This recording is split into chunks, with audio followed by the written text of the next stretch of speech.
இந்த ஒரே ஒரு இலை மீது இந்த மாதிரி ஒரு தீபம் ஏற்றுனீங்க அப்படின்னா உங்களுக்கு இனி வாழ்க்கையில் கஷ்டம் அப்படிங்கிறதே இருக்காது. எதை தொட்டிங்க அப்படின்னாலும் அதில் வெற்றி தான் கிடைக்கும்.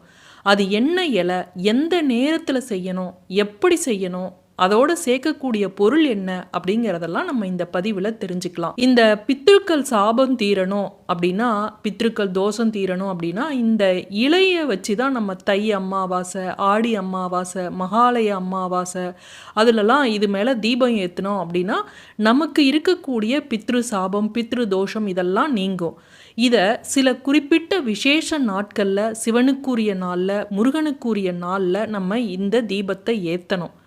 என்ன காரணங்கிறத நம்ம தெரிஞ்சுக்கணும். தெரிஞ்சுக்கிட்டு நம்ம ஏற்றணும் அப்படின்னா தான் நம்ம அந்த தீபத்தோட முழுமையான பலனானது நமக்கு கிடைக்கும். ஆகஸ்ட் 12 ஆடி அமாவாசை வருது. அன்றைய தினம்தான் இந்த இலையை வைத்து நம்ம பரிகாரம் செய்ய போகிறோம். ஆடி அமாவாசை அன்னைக்கு செய்யக்கூடிய பரிகாரங்கள் நீங்கள் நிறைய இருக்குது. அதில் உங்களால் முடிஞ்ச பரிகாரத்தை நீங்கள் செய்யுங்க. காசு கொடுத்து பொருளை வாங்கி கஷ்டப்பட்டு பரிகாரம் செய்யணுங்கிற அவசியம் இல்லை. வீட்டில் எளிமையாக கிடைக்கக்கூடிய பொருட்களை வைத்தும், ரோடு ஓரத்தில் கிடைக்கக்கூடிய இந்த இலையை வைத்தும் நம்ம பரிகாரம் செய்யலாம். இது தவிர இன்னொரு சக்தி வாய்ந்த அமாவாசையுடன் தொடர்புடைய ஒரு இலையை வைத்தும் நான் ஒரு பரிகாரம் சொல்கிறேன். அந்த இலை கிடைச்சது அப்படின்னா அதை வைத்தும் செய்யலாம். அது சில சமயம் நமக்கு கிடைக்கல அப்படின்னா இந்த இலையை வைத்து நீங்கள் இந்த பரிகாரம் செய்யுங்க. ஆகஸ்ட் 12 பார்த்தீங்கன்னா புதன்கிழமையில இந்த ஆடி அமாவாசை வந்திருக்கு. அன்றைய தினம் ஆயில்ய நட்சத்திரம் இருக்குது. இந்த ஆயில்ய நட்சத்திரம் அப்படிங்கிறது பரிகாரம் செய்வதற்கு ஏற்ற ஒரு சக்தி வாய்ந்த நட்சத்திரம். அன்றைய தினம் அமாவாசை திதி எப்போ ஆரம்பிக்குது அப்படின்னா ஆகஸ்ட் 12 அதிகாலை 2:10 அமாவாசை ஆரம்பித்து ஆகஸ்ட் 13 வியாழக்கிழமை அதிகாலை 12:16 வரையும் இருக்குது. அதனால் ஆகஸ்ட் 12 முழுவதுமாக அமாவாசை இருக்குது. அதாவது பகல் முழுவதும் இருக்குது, இரவு முழுவதும் உங்களுக்கு அமாவாசை இருக்குது.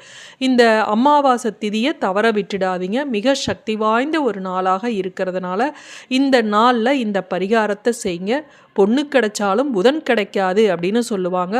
புதன்கிழமையில ஆடி அமாவாசை வந்திருக்கு. இந்த நாளில் இந்த பரிகாரத்தை செஞ்சு பாருங்க.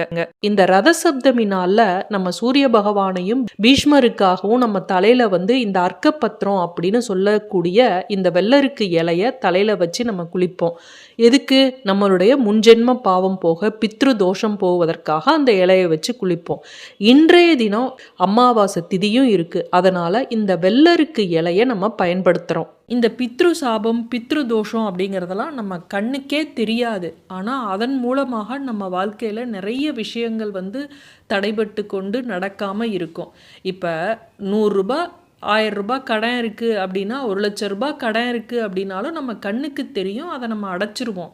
ஆனால் நம்ம கண்ணுக்கே தெரியாமல் இருக்கக்கூடிய பித்ருக்கடனை நம்ம எப்படி அடைக்க முடியும்? இந்த ஆடி அமாவாசை, தை அமாவாசை, மகாலய அமாவாசையில் நம்ம வழிபடுவதன் மூலமாக தான் இந்த முன்னோர்களோட சாபத்தை, பித்ரு தோஷத்தை இதெல்லாம் நம்ம போக்க முடியும். அதே போல் மாதம் மாதம் வரக்கூடிய அமாவாசையில் நம்ம வழிபாடுகள் கரெக்டாக செய்யும்போது அந்த முன்னோர்களோட சாபம், பித்ரு தோஷம்லாம் நீங்கும். ஆனால் இப்போ இருக்கிற காலகட்டத்தில் இந்த அமாவாசை வழிபாடுங்கிறது மாதம் மாதமே எல்லாராலையும் செய்ய முடியல. ஏன்னா சில பேர் வேலைக்கு போவாங்க, சில பேருக்கு உடல்நிலை சரியில்லாத காரணத்தினால அமாவாசை வழிபாடு சரியாக இருக்க முடியாது. அப்படி இருக்கிறவங்க இந்த மாதிரி ஒரு குறிப்பிட்ட விசேஷ நாட்களில் நம்ம இந்த தீபத்தெல்லாம் ஏற்றி வழிபட்டோம் அப்படின்னா நமக்கு பித்ரு தோஷம், பித்ரு கடன் இதெல்லாம் இல்லாமல் நம்ம அப்பன் ஈசனால் இந்த தோஷங்கள்லாம் தீர்க்கப்பட்டு நம் வாழ்க்கை நல்ல வளமாகவும் செழிப்பாகவும் செல்வ செழிப்போடு நம்ம வாழ முடியும். இந்த இலை அப்படிங்கிறது பரிகாரத்துக்கு மிக முக்கியமான ஒரு இலையாக சொல்லப்படுது. இந்த பரிகாரத்துக்கெல்லாம் உங்களுக்கு 1 ரூபாய் கூட செலவு இல்லை. நம்பிக்கையோட இதை செய்வது மட்டும்தான் அவசியம். இது என்ன இலை அப்படிங்கிறது உங்களுக்கு தெரிஞ்சிருக்கும். இது எருக்க இலை தான். விநாயகருக்கு மிக முக்கியமான ஒரு பூ இலை அப்படின்னா இந்த எருக்க இலையை சொல்லுவோம். வெள்ளருக்கு இலை, வெள்ளருக்கு பூ அப்படிங்கிறது ரொம்ப முக்கியமானது. இந்த இலை கேட்டதை வாரி வாரி வழங்கக்கூடிய இலை. ரோட்டு ஓரத்தில் ரொம்ப எளிமையாக கிடைக்கக்கூடிய இலை. இந்த வெள்ளருக்கு வேரில் பார்த்தீங்கன்னா விநாயகப் பெருமானை செஞ்சு இந்த நீங்கள் புகழ்பெற்ற கோவில்களுக்கெல்லாம் போகும்போது அங்கே இருக்கக்கூடிய கடைகள்லையும் தேவஸ்தான கடைகள்லையும் இந்த எருக்கம் வேரால் செய்யப்பட்ட விநாயகர் உருவம் இருக்கும். அதை வாங்கிக்கிட்டு வந்து நீங்கள் வீட்டில் வச்சிங்க அப்படின்னா உங்கள் வீட்டில் இருக்கக்கூடிய நெகட்டிவ் எனர்ஜியை வெளியேற்றி பாசிட்டிவ் எனர்ஜி கிடைக்க செய்யும். இந்த எருக்கம் வேர் அப்படிங்கிறது ஒரு சாப நிவர்த்தியாக இருக்கக்கூடிய ஒரு வேர். அதனால தான் இந்த விநாயகருக்கு வெள்ளருக்கு வேர், வெள்ளருக்கு பூ, வெள்ளருக்கு இலை இதெல்லாம் மிகச்சிறந்த பொருளாக சொல்லப்பட்டுள்ளது. அதன் மூலமாக நமக்கு விநாயகப் பெருமானோட அருளையும் சிவபெருமானோட அருளையும் பரிபூர்ணமாக நமக்கு பெற்றுத்தரக்கூடிய பொருட்களாக இருக்கு. இந்த ஆடி அமாவாசை புதன்கிழமையில வந்திருக்கு இல்லையா? புதன்கிழமை அப்படிங்கிறது முழுமுதற் கடவுளான விநாயகப் பெருமானுக்கு உரிய நாள். இந்த விநாயகருக்கு உரியது தான் இந்த வெள்ளருக்கு இலை. அதனால இந்த நாளில் இதை நம்ம பயன்படுத்துகிறோம். இந்த வெள்ளருக்கு இலையை இன்றைய தினம் நீங்கள் எடுத்துக்குங்க. முதல்ல இந்த வெள்ளருக்கு இலையை முதல் நாளே பறித்து வச்சுக்குங்க. இதை நல்லா கழுவிட்டு நீங்கள் அதில் மஞ்சள் குங்குமம் வச்சுக்குங்க. அதன் மேலே மஞ்சள் கலந்த பச்சரிசி அதை கொஞ்சம் வைங்க. இந்த அமாவாசை, பௌர்ணமி இந்த திதிகள் எல்லாமே பார்த்தீங்கன்னா சந்திரனோடு தொடர்புடைய திதிகள். இந்த சந்திரனுக்குரிய தானியம் அப்படின்னு பார்த்தீங்கன்னா பச்சரிசி. அதனால தான் இன்றைய தினம் இந்த பச்சரிசியை நம்ம பயன்படுத்துகிறோம். ஆனால் இந்த பச்சரிசியை நம்ம அப்படியே பயன்படுத்தக்கூடாது. எந்த விசேஷம்னாலும் நம்ம என்ன பண்ணுவோம்? மஞ்சள் கலந்த அட்சதை அப்படின்னு அந்த பச்சரிசியை நம்ம போடுவோம். அது மாதிரி மஞ்சள் கலந்த பச்சரிசியை அட்சதையாக எடுத்து அந்த வெள்ளருக்கு இலை மேலே சிறிது இருந்தால் போதும் வச்சுக்குங்க. இதன் மேலே ஒரு மண் அகல் விளக்கு வைங்க. இந்த மண் அகல் விளக்கு புதுசாக இருக்கலாம், பழசாக இருக்கலாம், அது பிரச்சனை இல்லை.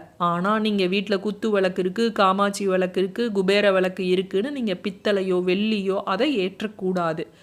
இந்த விளக்கானது கிழக்கு நோக்கி அல்லது வடக்கு நோக்கி தான் நீங்கள் ஏற்றணும். இதில் நெய் விட்டும் ஏற்றலாம் அல்லது எண்ணெய் விட்டும் ஏற்றலாம். பஞ்சுத்திரி போட்டு வச்சுக்குங்க. இந்த தீபத்தை ஏற்றி உங்களுடைய வேண்டுதலை சொல்லணும். உங்களுக்கு என்ன வேண்டுதல்னாலும் சரி, கடன் சுமையாக இருக்கலாம், பொருளாதார பிரச்சனையாக இருக்கலாம், திருமணமாக வேண்டும் அப்படின்னாலும் சரி, இல்லை குழந்தை பாக்கியம் வேண்டும் அப்படின்னாலும் சரி, உங்கள் வேண்டுதலை சொல்லுங்கள்.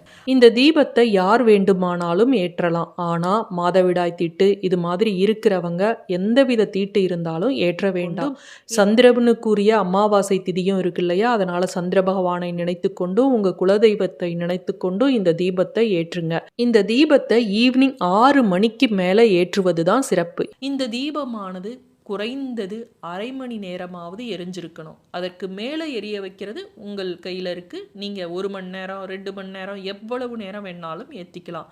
நீங்கள் இந்த இலை மேலே இப்படி தீபம் ஏற்றுனீங்க அப்படின்னா உங்கள் வீட்டில் இருக்கக்கூடிய நெகட்டிவ் எனர்ஜி கொஞ்சம் கூட உங்கள் வீட்டில் இருக்காது. சரி, இந்த இலையை இந்த தீபம் ஏற்றி நின்னதுக்கு பிறகு நீங்கள் அடுத்த நாள் தான் இந்த இலையை கால்படாத இடத்துல நீங்கள் போடணும். மீண்டும் அடுத்த காணொளியில் சந்திக்கும் வரை நன்றி, வணக்கம்.